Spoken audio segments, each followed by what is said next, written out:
ناظرین کرام السلام علیکم ورحمۃ اللہ وبرکاتہ۔ بیان سیرت سیریز میں آپ کو خوش آمدید کہتے ہیں۔ الحمدللہ نبی مکرم صلی اللہ علیہ وآلہ وسلم کی سیرت مطہرہ کے حوالے سے یہ سیریز آپ کے سامنے پیش کی جا رہی ہے، اور قدم بقدم ہم نے مکی زندگی اور ہجرت کا موقع اور مدنی زندگی کے حالات اور واقعات کو آپ کی خدمت میں پیش کیا۔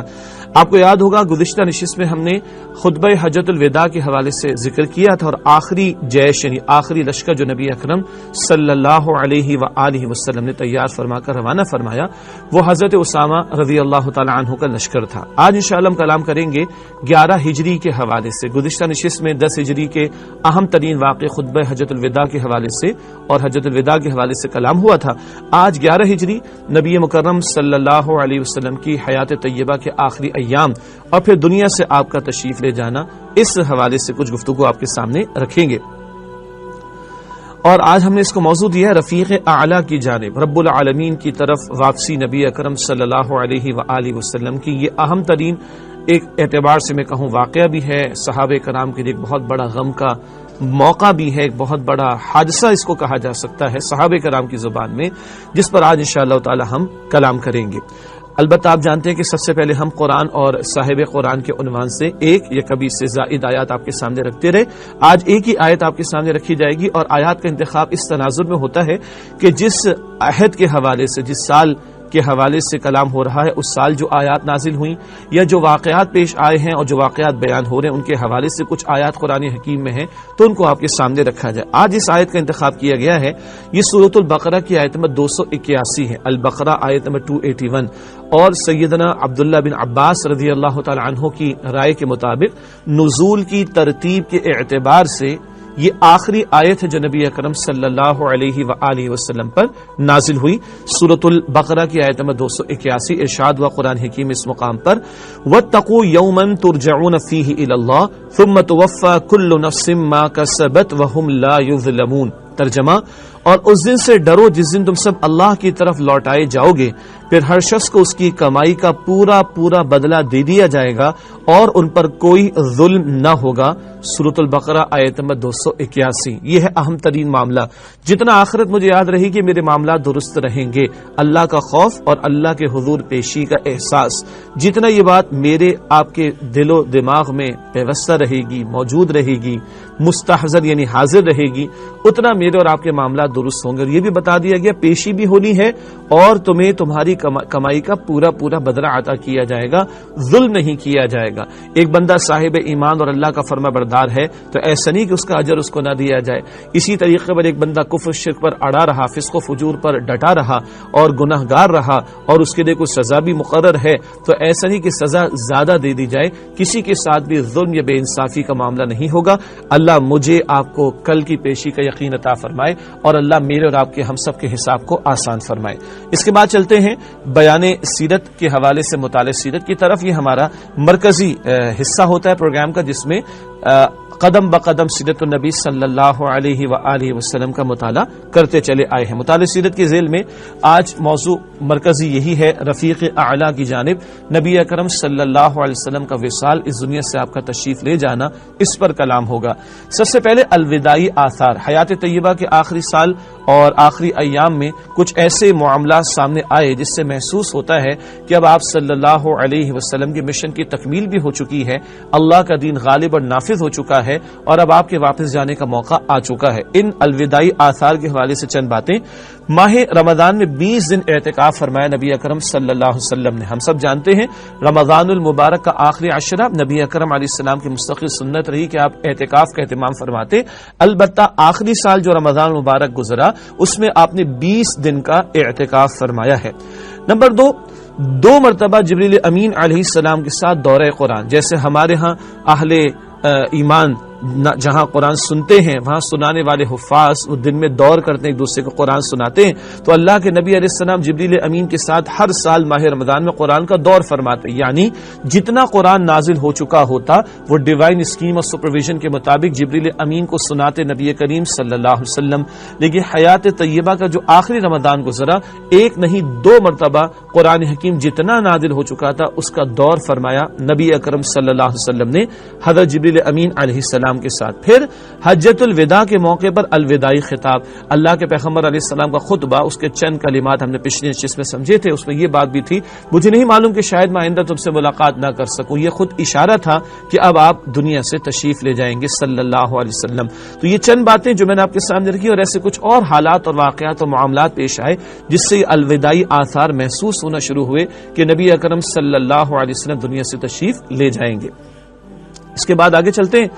اوائل سفر 11 ہجری میں آپ صلی اللہ علیہ وسلم دامن احد میں تشریف لے گئے اور شہداء کے لیے اس طرح دعا فرمائی گویا زندوں اور مردوں سے رخصت ہو رہے ہیں.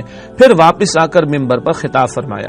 اللہ کے نبی علیہ الصلوۃ والسلام احد کے میدان میں بھی تشریف لے جاتے جہاں شہداء 70 کی تعداد میں بشمول امیر حمزہ رضی اللہ تعالی عنہ، مصعب بن عمیر رضی اللہ تعالی عنہ، 70 صحابہ وہاں مدفون ہیں. آپ وہاں بھی تشریف لے جاتے. حیات طیبہ کے آخری ایام میں بھی تشریف لے گئے اور آپ نے ان سے خطاب ایسے فرمایا کہ گویا زندوں اور مردوں دونوں سے رخصت ہو رہے ہوں صلی اللہ علیہ وآلہ وسلم. پھر آ کر آپ نے مسجد نبوی میں منبر پر خطاب فرمایا ہے. اس کا کلام آپ کے سامنے رکھتے. آپ صلی اللہ علیہ وسلم کے ارشادات میں یہ بات بھی شامل اس خطاب میں، اور ذہن میں رکھیے حیات طیبہ کے آخری ایام کی طرف ہم چل پڑے ہیں. سفر کا مہینہ ہے. میں تمہارا میر کارواں ہوں اور تم پر گواہ ہوں.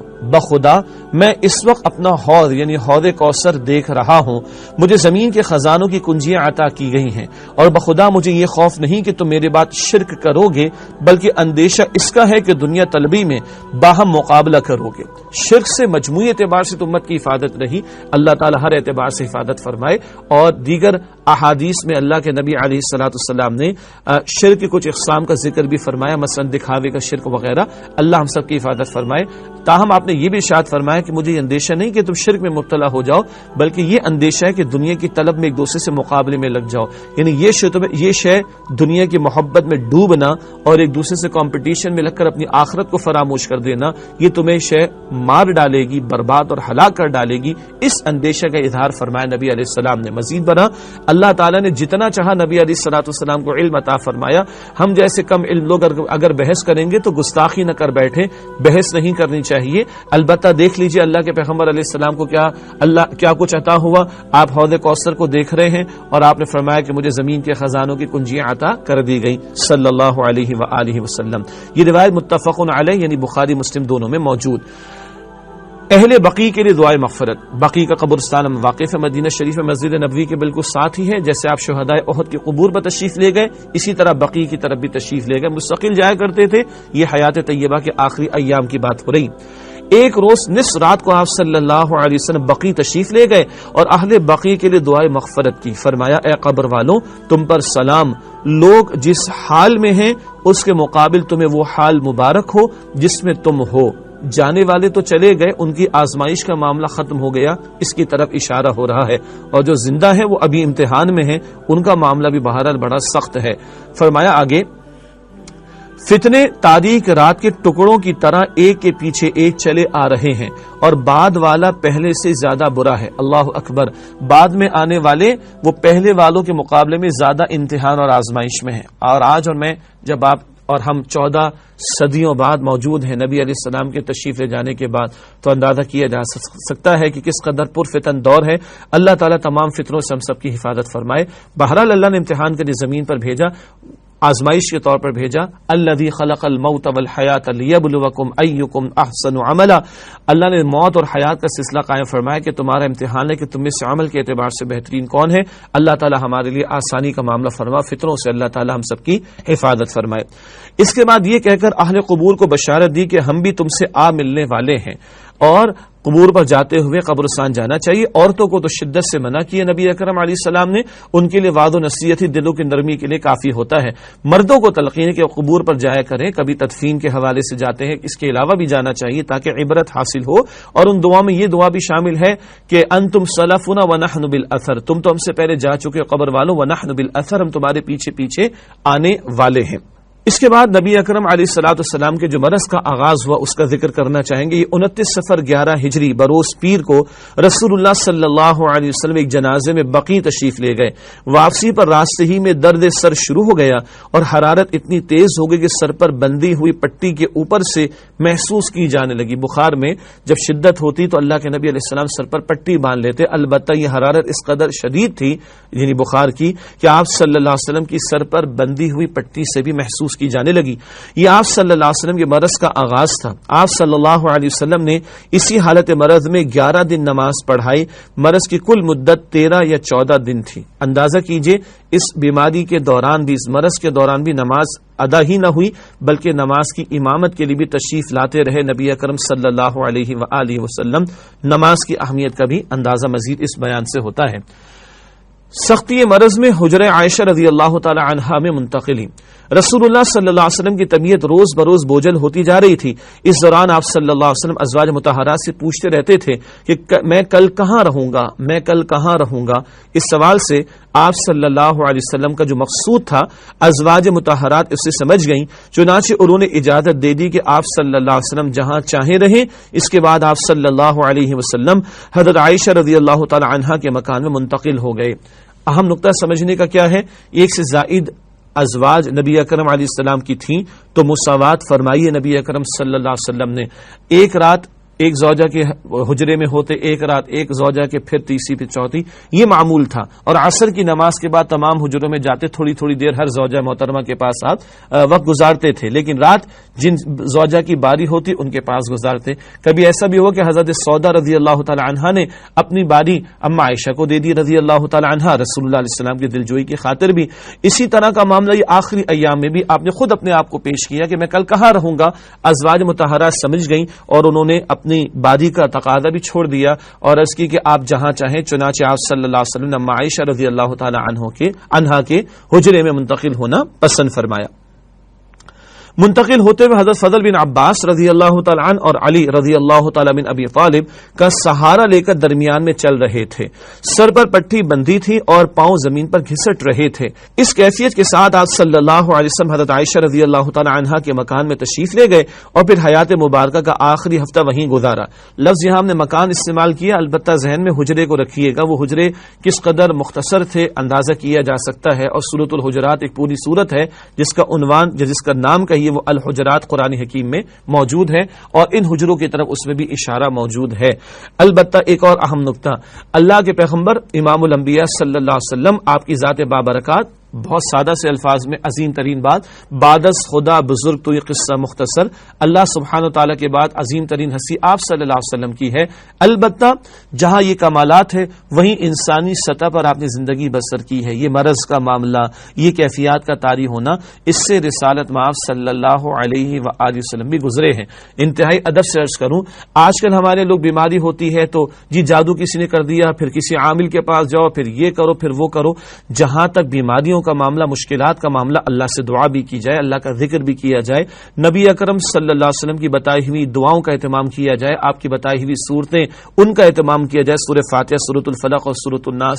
البتہ مجھے بتائیے اس کائنات میں اللہ کے ساتھ سب سے مضبوط تعلق کس کا؟ رسالت مآب علیہ السلام کا, جن پر قرآن نازل ہوا ان پر بھی کیفیات طاری ہوئی. تو بھائی کبھی کچھ ہم پر بھی بیت جائے تو بھارت اس کو اللہ کی طرف سے آزمائش سمجھے, دوا بھی کریں دعا بھی کریں, مگر اس کے بعد بھی کچھ ہو رہا ہے, اس کے باوجود بھی کچھ ہو رہا ہے تو پھر اللہ کے فیصلے پر راضی رہیں کہ امام الانبیاء علیہ الصلوۃ والسلام بھی ان کیفیات سے بہرحال گزرے ہیں.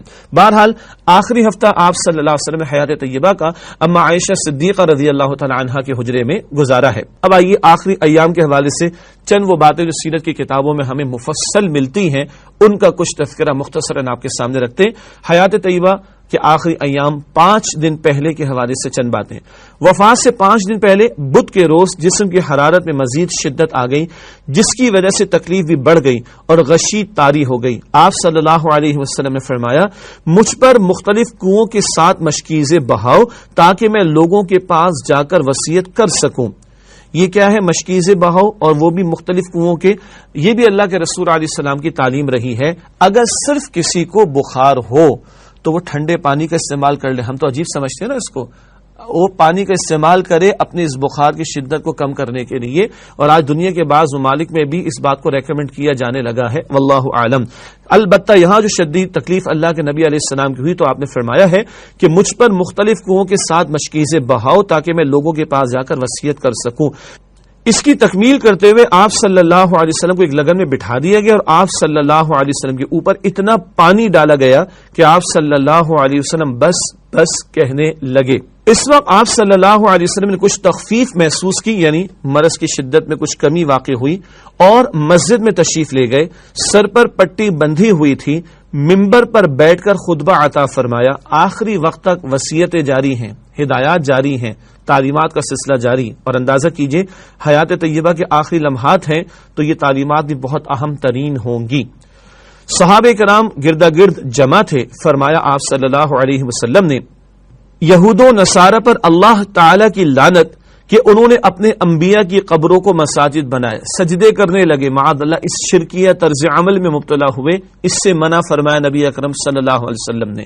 ایک روایت میں ہے یہود و نصارہ پر اللہ کی مار کہ انہوں نے اپنے انبیاء کی قبروں کو مسجد بنا لیا۔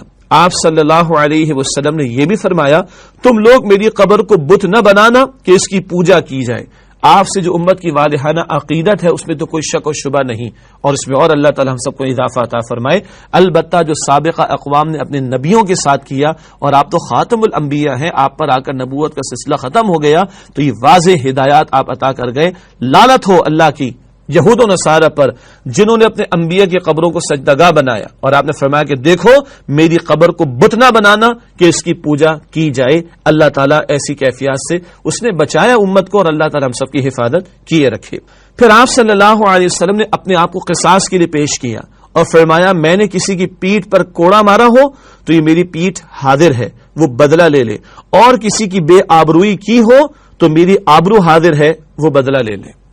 ناظرین کرام یہ جملے میں نے آپ کے سامنے پڑھ تو دیے ہیں، آپ نے سن بھی لیے ہیں، آپ اس کو محسوس کر رہے ہیں۔ امام الانبیاء ممبر پر کھڑے ہو کر فرما رہے صلی اللہ علیہ وسلم، وہ کہ جو معصوم اور خطاؤں سے پاک ہیں، اور وہ کہ جن کی شان اللہ بیان فرماتا ہے انا اعطیناک الکوثر ورفعنا لک ذکرک، مقام محمود، شفاعت کبریٰ کا حق جن کے لیے، جنت کا دروازہ سب سے پہلے جن کے لیے کھولا جائے گا۔ جبریل امین کہتے ہیں اس سے آگے میں بڑا معراج کی شب تو میرے پر جل جائیں گے۔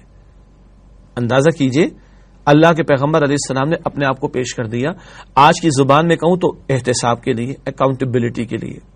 امام الانبیاء ممبر پر کھڑے ہو رہے ہیں۔ دل سے پوچھئے، میں بھی اپنے آپ سے پوچھوں، کیا ہم اپنے گھر میں بھی کھڑے ہو کر اپنی بیوی بچوں کے سامنے اپنے آپ کو پیش کر سکتے ہیں کہ میں نے اگر تمہارے ساتھ زیادتی کی ہو تو مجھ سے بدلہ لے لو؟ پڑوسی رشتہ دار تو دور کی بات ہے، دوست اور یار تو دور کی بات ہے، کولیگز اور ساتھ کام کرنے والے تو دور کی بات ہے، گھر میں بھی ہم اور آپ کھڑے ہو سکتے ہیں؟ تو یہ کیوں کھڑے ہوئے اللہ کے پیغمبر علیہ السلام؟ آپ تو معصوم ہیں، یہ امت کی تعلیم بھی ہو رہی ہے، تمہیں کل اللہ کو جواب دینا ہے۔ آج دنیا میں لوگ حق مار رہے ہیں، اللہ تعالیٰ کے حقوق کو پامال کر رہے ہیں، بندوں کے حقوق کو پامال کر رہے ہیں، کل جواب دینا ہے، کل اللہ کے سامنے کھڑا ہونا ہے، اللہ کے سامنے پیش ہونا ہے۔ میں نے بہت آرام سے جملے پڑھ دیے آپ کے سامنے، مجھے اندازے پڑھنا بڑا آسان ہے، ذرا اس کو ویژولائز کیجئے تھوڑی دیر کے لیے اور فیل کیجئے اپنے اندر، میں بھی اور آپ بھی۔ ہم اپنے گھر والوں کے سامنے بھی اپنے آپ کو پیش کر سکتے ہیں۔ اگر اتنی ہمت نہیں تو بتائیے ہم اللہ کے سامنے کیسے کھڑے ہوں گے؟ کیا جواب دیں گے وہاں پر اپنی زندگی کے بارے میں؟ سوالات ہوں گے نا، بتاؤ زندگی کہاں لگائی، ترمذی شریف کی روایت، بتاؤ زندگی کہاں لگائی، جوانی کہاں کھپائی، مال کہاں سے کمایا، مال کہاں خرچ کیا، جو علم حاصل کیا اس پر کتنا عمل کیا، بہت سارے سوالات۔ یہ امام الانبیاء اپنے آپ کو پیش کر رہے ہیں صلی اللہ علیہ وسلم۔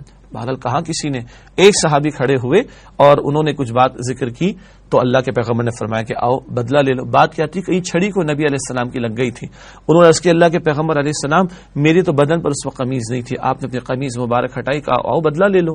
وہ دوڑتے ہوئے آئے اور نبی علیہ السلام کی دونوں شانوں کے درمیان جو مہر نبوت تھی اس کو پیچھے سے چوم لیا اور کہا اللہ کے پیغمبر میں تو یہ سعادت حاصل کرنا چاہتا تھا۔ باقی اللہ کے پیغمبر کھڑے ہو گئے، وہ تو معصوم ہے، خطاؤں سے پاک ہے۔ ہم سوچیں ہم کہاں کھڑے ہیں آج، ہم کیا جواب دیں گے اللہ کے سامنے جب کھڑے ہوں گے حقوق اللہ کے بارے میں، حقوق العباد کے بارے میں۔ یہ وفات سے، وصال سے 5 دن پہلے کا معاملہ ہے نبی اکرم صلی اللہ علیہ وسلم کا۔ آپ نے مزید ارشاد فرمایا اس موقع پر، ایک بندے کو اللہ نے اختیار دیا کہ وہ یا تو دنیا کی چمک دمک اور زیب و زینت میں سے جو کچھ چاہے اللہ اسے دے دے، یا اللہ کے پاس جو کچھ ہے اسے اختیار کر لے۔ تو اس بندے نے اللہ کے پاس والی چیز کو اختیار کر لیا۔ یہ تو کلام اللہ کے نبی علیہ السلام کا مکمل ہوا۔ حضرت ابو سعید خدری رضی اللہ تعالیٰ عنہ کا بیان ہے کہ یہ بات سن کر ابو بکر رضی اللہ تعالیٰ عنہ رونے لگے اور فرمایا کہ ہم اپنے ماں باپ سمیت آپ صلی اللہ علیہ وسلم پر قربان۔ اس پر ہمیں تعجب ہوا، لوگوں نے کہا اس بوڑھے کو دیکھو، رسول اللہ صلی اللہ علیہ وسلم تو ایک بندے کے بارے میں بتا رہے ہیں کہ اللہ نے اسے اختیار دیا کہ دنیا کی چمک دمک اور زیب و زینت میں سے جو چاہے اللہ اسے دے دے، یا وہ اللہ کے پاس جو کچھ ہے اسے اختیار کر لے، اور یہ بوڑھا کہہ رہا ہے کہ ہم اپنے ماں باپ سمیت آپ صلی اللہ علیہ وسلم پر قربان۔ لیکن ابو سعید خدری فرماتے رضی اللہ عنہ، چند دن بعد واضح ہوا کہ جس بندے کو اختیار دیا گیا تھا وہ خود رسول اللہ صلی اللہ علیہ وسلم تھے، اور ابو بکر رضی اللہ تعالی عنہ ہم میں سب سے زیادہ صاحب علم تھے، جنہوں نے اس بات کو سمجھ لیا کہ اب نبی علیہ السلام کے وصال کا موقع آیا چاہتا ہے۔ پھر رسول اللہ صلی اللہ علیہ وسلم نے فرمایا، مجھ پر اپنی رفاقت اور مال میں سب سے زیادہ صاحب احسان ابو بکر رضی اللہ تعالی عنہ ہیں، اور اگر میں اپنے رب کے علاوہ کسی اور کو خلیل بناتا تو ابو بکر رضی اللہ تعالی عنہ کو خلیل بناتا۔ جی ناظرین کرام، یہ کیا ذکر ہو رہا ہے؟ یہ ٹریبیوٹ ہے صدیق اکبر رضی اللہ تعالی عنہ کے لیے کہ سب سے زیادہ مجھ پر اپنی رفاقت اور مال میں سب سے زیادہ صاحب احسان کون؟ ابو بکر رضی اللہ عنہ۔ ایک اور روایت میں آپ صلی اللہ علیہ وسلم کا فرمان ہے، جس کسی نے مجھ پر احسان کیا میں نے اس کے احسان کا بدلہ چکایا سوائے ابو بکر کے کہ اللہ ہی ان کے احسانات کا بدلہ عطا فرمائے گا رضی اللہ تعالی عنہ۔ لیکن آپ فرمانے میں اپنے رب کے علاوہ کسی اور کو اگر خلیل بناتا تو ابو بکر کو رضی اللہ تعالی عنہ بناتا۔ خلیل کہتے تنہائی کا دوست۔ کس کو بنایا؟ صرف اللہ سبحانہ وتعالی کو۔ اللہ اکبر، اللہ ہی یقیناً ہمارا سب سے بڑا دوست ہے۔ 4 دن پہلے کی کیفیت، آپ صلی اللہ علیہ وسلم نے 3 باتوں کی وصیت فرمائی۔ ایک اس بات کی وصیت کہ یہود و نصارہ اور مشرکین کو جزیرۃ العرب سے نکال دینا، یہود و نصارہ اور مشرکین کو جزیرۃ العرب سے نکال دینا، اور آج ہمارے عرب حکمراں ان لوگوں کو لا کر بٹھائے ہوئے ہیں، برسوں ہو چکے ہیں، اندازہ کیا جا سکتا ہے۔ دوسرے، اس بات کی وصیت کہ وفود کی اسی طرح نوازش کرنا جس طرح آپ صلی اللہ علیہ وسلم کیا کرتے تھے۔ وفود، وفد کی جمع ڈیلیگیشن، لوگ آیا کرتے تھے اور نبی علیہ السلام سے بات کرتے تھے، تعلیم لیتے تھے، کچھ ہدایات لیتے تھے، کچھ ریکویسٹ لے کر آتے تھے، اور آپ ان کی مہمان نوازی بھی کرتے تھے، اکرام بھی فرماتے تھے۔ اس کی وصیت آپ نے فرمائی صحابہ کرام کو کہ اس بات کو جاری رکھنا۔ البتہ تیسری بات کو راوی بھول گیا، غالباً یہ کتاب و سنت کو مضبوطی سے پکڑے رہنے کی وصیت تھی، یا لشکر اسامہ کو روانہ کرنے کی وصیت تھی، یا آپ صلی اللہ علیہ وسلم کا یہ ارشاد تھا کہ نماز اور تمہارے زیر دست یعنی غلاموں اور کنیزوں کا خیال رکھنا، نماز اور غلاموں اور کنیزوں کا خیال رکھنے کی وصیت۔ ایسی روایات میں جب کہا جاتا ہے کہ راوی بھول گئے تو یہ 3 باتیں پھر کہاں سے آ رہی ہیں؟ یہ 3 باتیں دیگر احادیث میں ہیں۔ لشکر اسامہ کا روانہ کیا جانا وہ بھی آخری ایام کی بات، اسی طرح کتاب و سنت کو تھامے رکھنا، حجۃ الوداع کا موقع بھی آخری ایام میں بھی بات آپ نے بیان فرمائی ہوگی۔ اسی طریقے پر نماز اور زیر دست یعنی غلاموں کنیزوں کے ساتھ اس سے سلوک کرنا مستقل دیگر روایات میں ذکر آتا ہے۔ یوں اس بات کو پھر دیگر احادیث یعنی روایات جو احادیث کی ہیں ان کے ذیل میں سمجھا جاتا ہے کہ یہاں جو تیسری بات راوی بھول گئے وہ یہ ہو سکتی ہے، یا یہ ہو سکتی ہے، یا یہ ہو سکتی ہے۔ یہ تمام باتیں اہم، کتاب و سنت کو تھامے رکھنا، حجۃ الوداع کے موقع پر بھی لشکر اسامہ رضی اللہ تعالیٰ عنہ کا روانہ کیا جانا، یہ ذکر پچھلی نشست میں بھی آ چکا، اور نماز اور زیر دست، نماز اور زیر دست، آخری وصیتوں میں نماز بھی شامل اور غلاموں اور کنیزوں کے ساتھ حسن سلوک بھی شامل، حقوق اللہ کی بھی تعلیم اور حقوق العباد کی تعلیم بھی عطا ہو رہی ہے۔ رسول اللہ صلی اللہ علیہ وسلم مرض کی شدت کے باوجود اس دن تک یعنی وفات سے 4 دن پہلے جمعرات تک تمام نمازیں خود ہی پڑھایا کرتے تھے۔ اس روز بھی مغرب کی نماز آپ صلی اللہ علیہ وسلم ہی نے پڑھائی، اور اس میں سورہ والمرسلات عرفاً پڑھی۔ سورہ مرسلات قرآن حکیم میں اس کی تلاوت آپ نے مغرب کی نماز میں فرمائی ہے۔ یہ وفات سے 4 دن پہلے مغرب کی نماز کا ذکر ہو رہا ہے۔ عشاء کے وقت مرض کی شدت اتنی بڑھ گئی کہ مسجد میں جانے کی طاقت نہ رہی۔ حضرت عائشہ رضی اللہ تعالی عنہا کا بیان ہے کہ نبی صلی اللہ علیہ وسلم نے دریافت فرمایا کہ کیا لوگوں نے نماز پڑھ لی؟ ہم نے کہا نہیں یا رسول اللہ صلی اللہ علیہ وسلم، سب آپ کا انتظار کر رہے ہیں۔ آپ صلی اللہ علیہ وسلم نے فرمایا کہ میرے لیے لگن میں پانی رکھو۔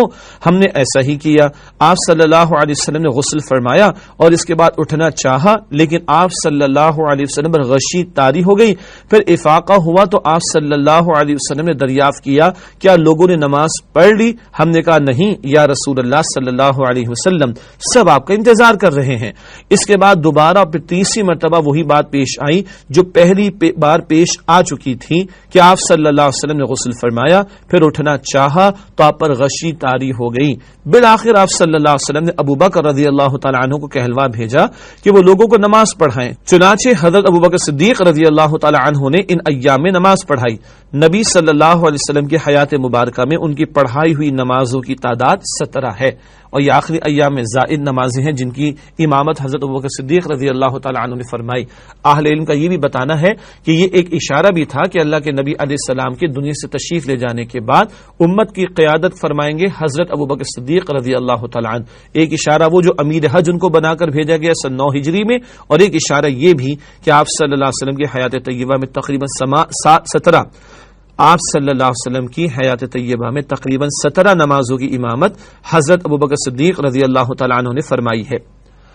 2 دن پہلے کے واقعات، ہفتہ یا اتوار کو نبی صلی اللہ علیہ وسلم نے اپنی طبیعت میں قدر تخفیف محسوس کی، یعنی مراد مرض کی کچھ شدت کی کمی محسوس کی، چنانچہ 2 آدمیوں کے درمیان چل کر ظہر کی نماز کے لیے تشریف لائے۔ اندازہ کیجئے ذرا افاقہ ہے تو آپ جماعت کی نماز میں پہنچ رہے ہیں۔ اللہ تعالیٰ مجھے آپ کو ہم سب کو معاف رکھے، ہم کتنے ہلکے پھلکے بہانوں یا بغیر بہانوں اور بغیر کسی تکلیف کے بآسانی باجماعت نماز اس کو چھوڑ دیتے ہیں۔ اللہ تعالیٰ مجھے اور آپ کو معاف رکھے۔ نبی اکرم صلی اللہ علیہ وسلم 2 آدمیوں کے درمیان چل کر ظہر کی نماز کے لیے تشریف لائے۔ اس وقت حضرت ابوبکر صدیق رضی اللہ تعالی عنہ صحابہ کرام رضی اللہ تعالی عنہ اجمعین کو نماز پڑھا رہے تھے۔ وہ آپ صلی اللہ علیہ وسلم کو دیکھ کر پیچھے ہٹنے لگے۔ آپ صلی اللہ علیہ وسلم نے اشارہ فرمایا کہ پیچھے نہ ہٹیں اور لانے والوں سے فرمایا کہ مجھے ان کے بازو میں بٹھا دو۔ چنانچہ آپ صلی اللہ علیہ وسلم کو ابوبکر رضی اللہ تعالی عنہ کے بائیں بٹھا دیا گیا۔ اس کے بعد ابوبکر رضی اللہ تعالی عنہ رسول اللہ صلی اللہ علیہ وسلم کی نماز کی اقتدا کر رہے تھے اور صحابہ کرام رضی اللہ تعالی عنہ اجمعین کو تکبیر سنا رہے تھے۔ امامت کر رہے تھے ابوبکر صدیق رضی اللہ تعالی عنہ۔ اب نبی مکرم علیہ الصلوۃ والسلام تشریف لے آئے اور ابوبکر صدیق رضی اللہ تعالی عنہ کی دائیں طرف بیٹھ گئے۔ اب اللہ کے نبی امام، ان کی اقتداء میں صدیق اکبر رضی اللہ تعالی عنہ اور ان کے پیچھے صحابہ کرام رضی اللہ تعالی عنہ مجمعین کی جماعت موجود ہے۔ 1 دن پہلے کی کیفیت، وفات سے 1 دن پہلے بروز اتوار نبی صلی اللہ علیہ وسلم نے اپنے تمام غلاموں کو آزاد فرما دیا۔ پاس میں 7 دینار تھے، انہیں صدقہ کر دیا۔ اپنے ہتھیار مسلمانوں کو ہبہ فرما دیے، تحفتاً پیش کر دیے۔ رات میں چراغ جلانے کے لیے حضرت عائشہ رضی اللہ تعالی عنہا نے تیل پڑوسن سے ادھار لیا۔ آپ صلی اللہ علیہ وسلم کی زرہ ایک یہودی کے پاس 30 صاع تقریباً کوئی 75 کلو جو کے عوض رہن رکھی ہوئی تھی۔ یہ قرض لیا ہوا تھا آپ صلی اللہ علیہ وسلم نے، اور رہن رکھوا کر، رہن کا ذکر قرآن میں سورۃ البقرہ کی آیت نمبر 283 283 میں بھی آتا ہے۔ اور اکثر اللہ کے نبی قرض لیا کرتے تھے دوسروں کی حاجات کو پورا کرنے کے لیے۔ کوئی سائل آ جاتا تو پوری فرماتے اس کی حاجت، یا کوئی اور کسی کے حوالے کرتے، یا کسی سے قرض لے کے آنے والے سائل کی حاجت کو پورا فرماتے۔ لیکن اس قرض کا پورا اہتمام ہے، زرہ رکھوا کر اللہ کے نبی علیہ الصلوۃ والسلام نے یہ قرض لے رکھا تھا ایک یہودی سے۔ اسی سے اندازہ کیا جا سکتا ہے کہ کیا لیونگ سٹینڈرڈ ہے اللہ کے نبی علیہ السلام کا۔ سارے دینار جو کہ 7 دینار ہیں صدقہ، اور چراغ جلانے کے لیے تیل پڑوسن سے ادھار لیا جا رہا ہے۔ غلام آزاد کر دی، ہتھیار موجود ہیں۔ اسرائیلی وزیر اعظم گولڈا میئر نے کہا تھا کہ ہم نے جب عرب وار جیتی ہے 67 کی، تو کہا وزیر اعظم نے کہ ہم نے اس سبق محمد صلی اللہ علیہ وسلم سے سیکھا ہے۔ جب وہ دنیا سے گئے ہیں تو گھر میں ساز و سامان تو نہیں ہے، تقریباً 9 تلواریں لٹکی ہوئی تھیں، 9 تلواریں لٹکی ہوئی تھیں۔ وہ امت کو ہبہ کر گئے، مسلمانوں کو ہبہ کر گئے نبی اکرم صلی اللہ علیہ وآلہ وسلم۔ آخری دن کا معاملہ، حضرت انس رضی اللہ تعالی عنہ کا بیان ہے کہ پیر کے روز مسلمان نماز فجر میں مصروف تھے اور ابوبکر رضی اللہ تعالی عنہ امامت فرما رہے تھے کہ اچانک رسول اللہ صلی اللہ علیہ وسلم نے حضرت عائشہ رضی اللہ تعالی عنہا کے حجرے کا پردہ ہٹایا اور صحابہ کرام رضی اللہ تعالی عنہ مجمعین پر جو صفے باندھے نماز میں مصروف سے نظر ڈالی، پھر تبسم فرمایا۔ یہ اس بات کا بھی تبسم تھا کہ میرے صحابہ اللہ کی عبادت میں مشغول ہیں اور وقت ہو گیا نماز کا، تو نماز کے اندر مصروف عمل ہیں۔ اس بات کی خوشی بھی تھی یقیناً نبی اکرم صلی اللہ علیہ وسلم کو۔ دن چڑھے چاشت کے وقت آپ صلی اللہ علیہ وسلم نے اپنی صاحبزادی حضرت فاطمہ رضی اللہ تعالی عنہا کو بلایا اور ان سے کچھ سرگوشی کی تو وہ رونے لگیں۔ آپ صلی اللہ علیہ وسلم نے انہیں پھر بلایا اور کچھ سرگوشی کی تو وہ ہنسنے لگیں۔ حضرت عائشہ رضی اللہ تعالی عنہا کا بیان ہے کہ بعد میں ہمارے دریافت کرنے پر انہوں نے بتایا کہ پہلی بار نبی صلی اللہ علیہ وسلم نے مجھ سے سرگوشی کرتے ہوئے بتایا کہ آپ صلی اللہ علیہ وسلم اسی مرض میں وفات پا جائیں گے، اس لیے میں روئی۔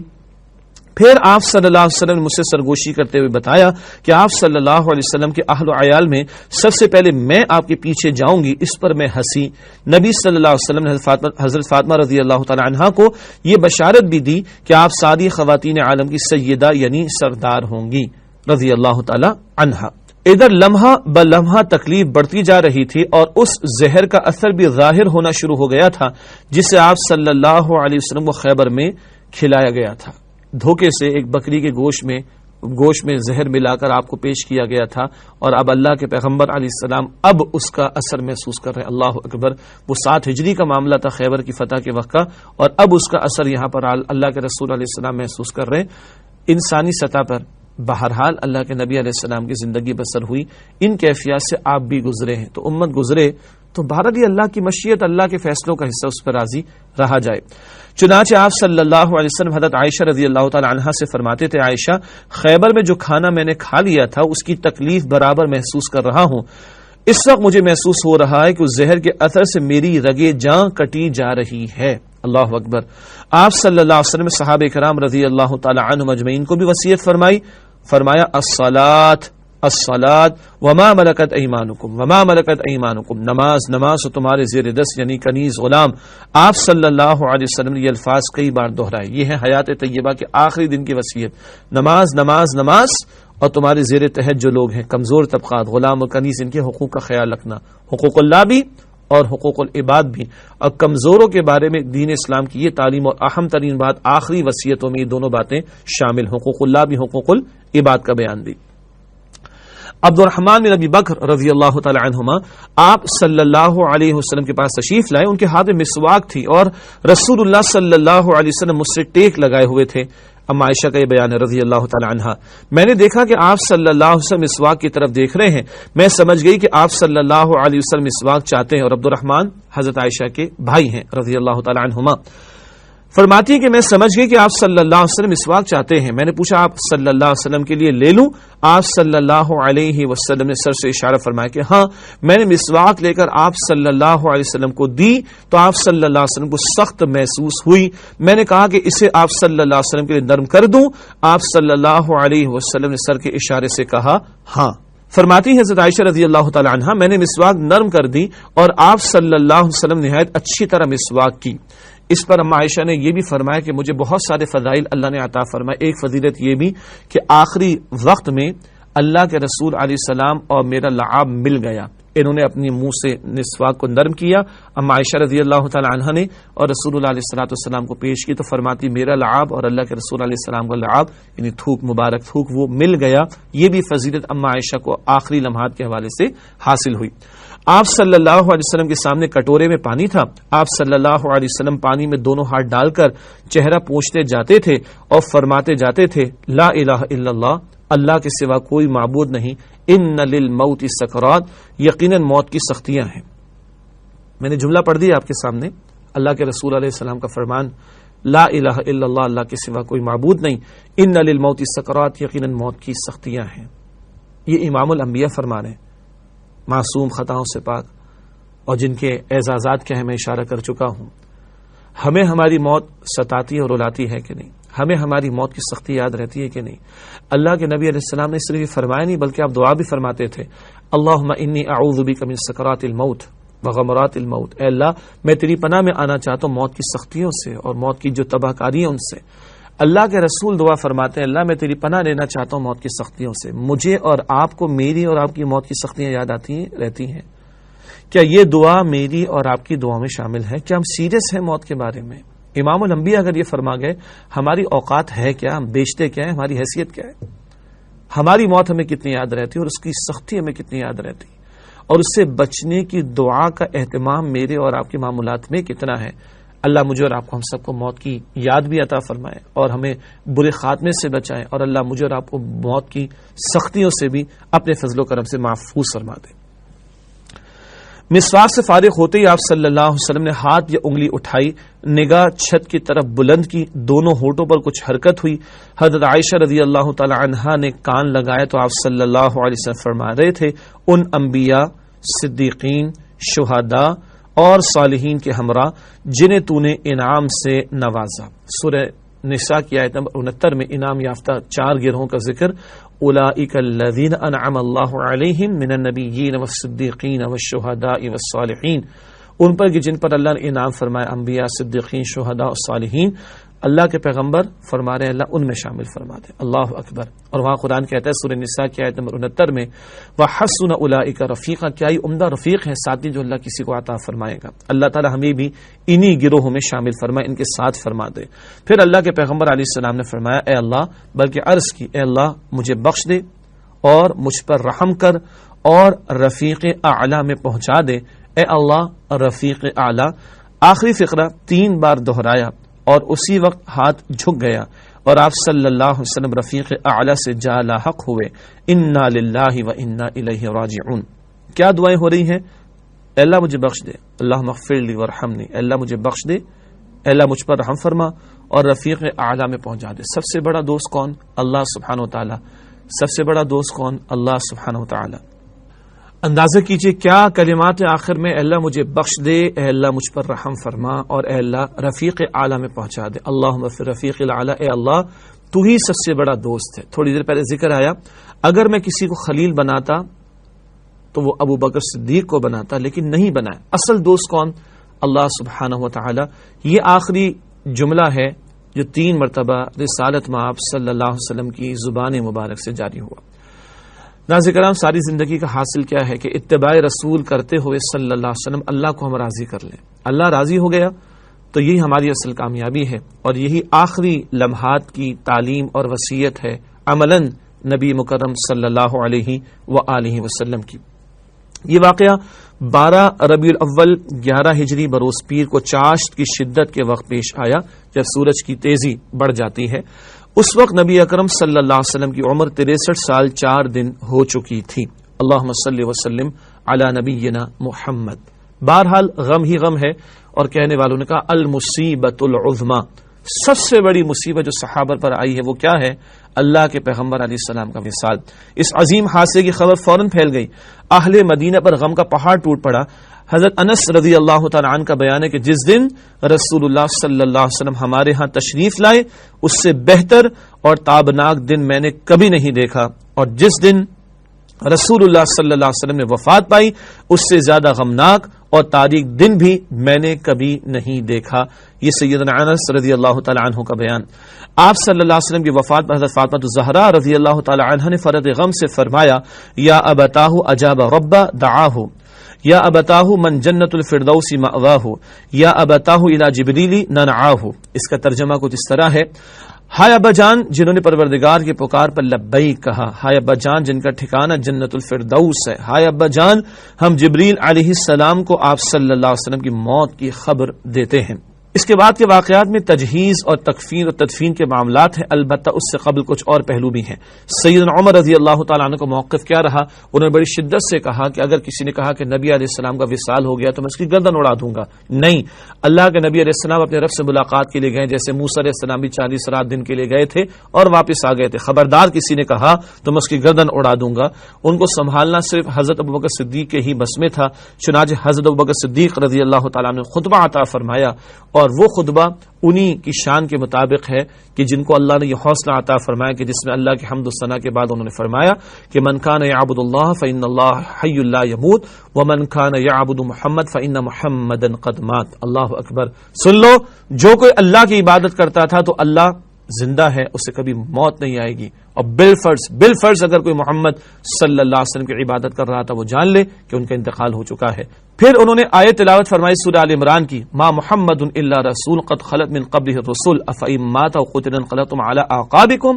محمد مصطفیٰ علیہ السلام تو اللہ کے ایک رسول ہیں، ان سے پہلے بھی رسول گزر چکے، اگر وہ دنیا سے چلے گئے، وفات پا جائیں تو کیا تم اپنے پیروں پر الٹے پاؤں پھر جاؤ گے؟ صحابہ کہتے ہیں لگتا ہے آج یہ آیت ہمارے لیے نازل ہوئی، اور پھر سب کو ایک تسلی کا سامان مل گیا کہ بہرحال اللہ کے حکم سے نبی علیہ السلام کی وفات ہو گئی۔ ایک اور اہم معاملہ، نبی علیہ السلام کی غسل کا معاملہ، کفن کا معاملہ تو بعد میں ہوا، ایک اہم معاملہ امت کے جوڑ اور امت کے مجتمع رہنے کے لیے یہ فیصلہ کہ امت کا امیر کون ہوگا، امت کا امام کون ہوگا، اس پر بحث ہوئی ہے، اور سقیفہ بنی سعدہ میں سیدنا ابوبکر صدیق رضی اللہ تعالی عنہ کی خلافت پر اتفاق ہوا۔ اس میں کچھ وقت لگا، مباحث بھی ہیں، وہ تفصیل تاریخ اور سیرت کے اوراق میں ہمیں، سیرت کی کتابوں کے اوراق میں ہمیں مل سکتی ہے۔ البتہ سیدنا صدیق اکبر رضی اللہ تعالی عنہ کی امامت پر اور ان کی امارت پر اور ان کی خلافت پر اتفاق ہوا امت کا۔ پھر اللہ کے نبی علیہ الصلوۃ والسلام کے غسل کا اہتمام کیا گیا۔ حضرت عباس رضی اللہ تعالی عنہ، حضرت اسامہ بن زید رضی اللہ تعالی عنہ، حضرت علی رضی اللہ تعالی عنہ اور چند اور صحابہ کرام رضی اللہ تعالی عنہم اجمعین اس غسل کے عمل میں موجود رہے۔ جن کپڑوں میں اللہ کے نبی علیہ السلام کا وصال ہوا، انہی کپڑوں میں آپ کو غسل دیا گیا صلی اللہ علیہ وسلم۔ پھر آپ صلی اللہ علیہ وسلم کو 3 سفید یمنی چادروں کے اندر جو ہے وہ لپیٹا گیا ہے، ان چادروں کو آپ کے اوپر لپیٹا گیا، اور پھر آپ کی تدفین کا معاملہ ہوا، جس کے لیے وہی حجرہ جہاں اما عائشہ رضی اللہ تعالی عنہا کا حجرہ جہاں نبی علیہ السلام آرام فرماتے تھے، وہیں قبر بغلی قبر جو ہے وہ کھودی گئی ہے۔ اور صدیق اکبر رضی اللہ تعالی عنہ ہی نے فرمایا تھا کہ نبی علیہ السلام نے فرمایا کہ انبیاء کا معاملہ یہ رہا، جہاں ان کا وصال ہوتا، انتقال ہوتا، وہیں ان کی قبر بنائی جایا کرتی تھی۔ چنانچہ نبی علیہ الصلوۃ والسلام کو پھر لحد میں اتارا گیا ہے۔ اسی حوالے سے جو بات میں نے ذکر کی آپ کے سامنے پیش کر دیتا ہوں۔ آپ صلی اللہ علیہ وسلم کی آخری آرام گاہ کے بارے میں بھی صحابہ کرام رضی اللہ تعالی عنہم اجمعین کی آراء مختلف تھیں، لیکن حضرت ابوبکر صدیق رضی اللہ تعالی عنہ نے فرمایا کہ میں نے رسول اللہ صلی اللہ علیہ وسلم کو یہ فرماتے ہوئے سنا ہے کہ کوئی نبی بھی فوت نہیں ہوا مگر ان کی تدفین وہیں ہوئی جہاں وہ فوت ہوئے۔ اس فیصلے کے بعد حضرت ابو طلحہ رضی اللہ تعالی عنہ نے آپ صلی اللہ علیہ وسلم کا وہ بستر اٹھایا جس پر آپ صلی اللہ علیہ وسلم کی وفات ہوئی تھی، اور اسی کے نیچے قبر کھودی، قبر لحد والی یعنی بغلی کھودی گئی تھی۔ اس کے بعد نبی مکرم علیہ السلام کی نماز جنازہ، یہ عجیب معاملہ ہے۔ عام طور پر جو ہم نماز جنازہ دیکھتے ہیں اس میں امام بھی ہوتا ہے، باقاعدہ صفیں بنتی، یہاں معاملہ کچھ اور ہے۔ وہ کیا ہے بھلا؟ باری باری 10 صحابہ کرام رضی اللہ تعالی عنہ اجمعین نے حجرہ شریف میں داخل ہو کر نماز جنازہ پڑھی۔ اس کو بھی اہل علم نے بیان فرمایا کہ دراصل یہ کیا تھا، یہ تو دعائے رحمت تھی نبی اکرم صلی اللہ علیہ وآلہ وسلم کے لیے، اور کافی وقت لگا۔ صحابہ کرام مرد آئے ہیں، عورتیں پھر آئی ہیں، بچے ہیں، سب نے 10 کی ایک شکل اختیار کر کے معاملہ کیا۔ کوئی امام نہ تھا۔ سب سے پہلے آپ صلی اللہ علیہ وسلم کے خانوادہ بنو ہاشم نے نماز جنازہ پڑھی، پھر مہاجرین نے، پھر انصار نے، پھر مردوں کے بعد عورتوں نے، اور ان کے بعد بچوں نے۔ نماز جنازہ پڑھنے میں منگل کا پورا دن گزر گیا، وصال کا دن پیر کا ذہن میں رکھیے، پھر خلافت پر اتفاق ہونا صدیق اکبر رضی اللہ تعالی عنہ کی، پھر اب یہ جنازے کا معاملہ، منگل کا پورا دن گزر گیا اور بدھ کی رات آ گئی۔ رات میں آپ صلی اللہ علیہ وسلم کے جسد مبارک کو سپرد خاک کیا گیا۔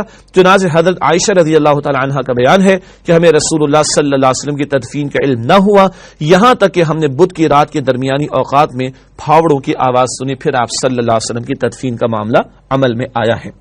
ناظرین کرام، یہ بہرحال ایسے واقعات ہیں کہ جن کو بیان کرتے ہوئے دل کی کیفیت کچھ اور ہی ہوا کرتی ہے۔ اللہ نبی مکرم علیہ السلام پر اپنی کروڑا کروڑ رحمتیں نازل فرمائے، اور ان کی آخری ایام کی وصیتیں اور ہدایات پر ہم سب کو عمل کرنے کی توفیق عطا فرمائے۔ ہمیشہ پروگرام کے آخر میں فلسفہ سیرت آپ کے سامنے رکھتے ہیں، چند باتیں اس حوالے سے۔ پہلی بات، موت اٹل حقیقت ہے جس سے ہر ایک کو سابقہ پیش آئے گا۔ امام الانبیاء بھی چلے گئے، کوئی بچے گا نہیں، ہر ایک کو جانا ہے۔ کیا میں اور آپ ہم اپنی موت کے لیے تیار ہیں؟ نمبر 2، احساس جواب دہی ہی اعمال کی اصلاح کی اصل بنیاد ہے۔ اللہ کے نبی خود منبر پر کھڑے ہوئے صلی اللہ علیہ وسلم، اپنے آپ کو پیش کیا۔ ہر ایک کو اللہ کے سامنے پیش ہونا ہے۔ جتنا احساس پختہ ہوگا ہمارے معاملات درست ہوتے چلے جائیں گے۔ تیسری اور آخری بات، اصل اور سب سے بڑا دوست اللہ سبحانہ و تعالی ہی ہے۔ اللہ سبحانہ و تعالی الرفیق الاعلی، سب سے بڑا دوست وہی۔ میری ترجیحات میں آج اللہ ترجیح اول ہے کہ نہیں، یہ مجھے جائزہ لینا چاہیے۔ قرآن ایمان والوں کے بارے میں کہتا ہے سورہ البقرہ کی آیت نمبر 165 میں، والذین آمنوا اشد حبا للہ، اور جو لوگ ایمان لائے ان کی شدید ترین محبت اللہ سبحانہ وتعالی کے لیے ہوتی ہے۔ اس کے بعد پیغام سیرت، چند رہنمائی کے پہلو جو ہمارے سامنے ہمیشہ آتے ہیں، آج بھی 3 باتیں آپ کے سامنے رکھیں گے۔ پہلی بات، بندہ مومن موت کے لیے تیار رہتا ہے کیونکہ رب العالمین سے ملاقات میں یہی ایک رکاوٹ ہے۔ موت آئے گی تو مومن کی روح، حدیث شریف ابو داؤد میں اللہ کے حضور پیش کی جاتی ہے، 7 آسمانوں سے لے جا کر اللہ اکبر، اللہ اس کو مبارکباد دیتا ہے۔ اللہ مجھے اور آپ کو موت کا یقین اور اس کی تیاری کی توفیق عطا فرمائے۔ دوسری بات، نماز وہ اہم ترین عبادت ہے جس کی وصیت نبی اکرم صلی اللہ علیہ وسلم نے زندگی کے آخری ایام تک فرمائی۔ 5 وقت کی نماز کی بات ہو رہی ہے۔ کیسی کیفیات ہیں؟ اللہ مجھے اور آپ کو تمام نمازوں کی باقاعدگی کے ساتھ پابندی کرنے کی اور ان کو ادا کرنے کی توفیق عطا فرمائے۔ آخری نقطہ پیغامی سیرت کے حوالے سے، ہمیں کل اللہ کے حضور پیش ہونا ہے اور حقوق اللہ اور حقوق العباد دونوں ہی کے حوالے سے جواب دینا ہے، اور آخری وصیتیں بھی اللہ کے نبی نماز اور زیر دست یعنی کنیز اور غلاموں کے بارے میں، حقوق اللہ بھی اور حقوق العباد، یہ پورا پیکج ہے جو ہمارا دین ہمیں عطا فرماتا ہے۔ آخر میں ہمیشہ کی طرح حدیث رسول صلی اللہ علیہ وآلہ وسلم پیش خدمت ہے۔ یہ روایت صحیح مسلم اور ابن ماجہ شریف میں، اللہ کے پیغمبر علیہ السلام کا یہ قول پہلے بھی ذکر میں آ چکا، البتہ ایک اور بات یہاں پر مزید آئے گی انشاءاللہ۔ آپ نے فرمایا کہ مجھے اس بات کا ڈر نہیں ہے کہ تم لوگ میرے بعد شرک کرنے لگو گے، ہاں مجھے اس بات کا ڈر ہے کہ تم دنیا کو جمع کرنے میں ایک دوسرے سے مقابلہ کرو گے، اس وجہ سے تم ہلاک ہوگے جس طرح پہلی قومیں ہلاک ہوئیں۔ وہ دنیا کی محبت میں ڈوبی وہ اقوام اور آخرت کو انہوں نے فراموش کیا، برباد کر دی گئی۔ دنیا کی محبت بڑی کھینچتی ہے انسان کو، اس کی چمک دمک رنگینی۔ اللہ تعالی ہمیں آخرت کو سامنے رکھتے ہوئے دنیا میں زندگی بسر کرنے کی توفیق عطا فرمائے۔ ناظرین کرام، اسی کے ساتھ آپ سے چاہیں گے اجازت۔ اللہم صلی علی محمد وعلی آل محمد کما صلیت علی ابراہیم وعلی آل ابراہیم انک حمید مجید۔ اللہم بارک علی محمد وعلی آل محمد کما بارکت علی ابراہیم وعلی آل ابراہیم انک حمید مجید۔ وآخر دعوانا الحمد للہ رب العالمین، والسلام علیکم ورحمۃ اللہ وبرکاتہ۔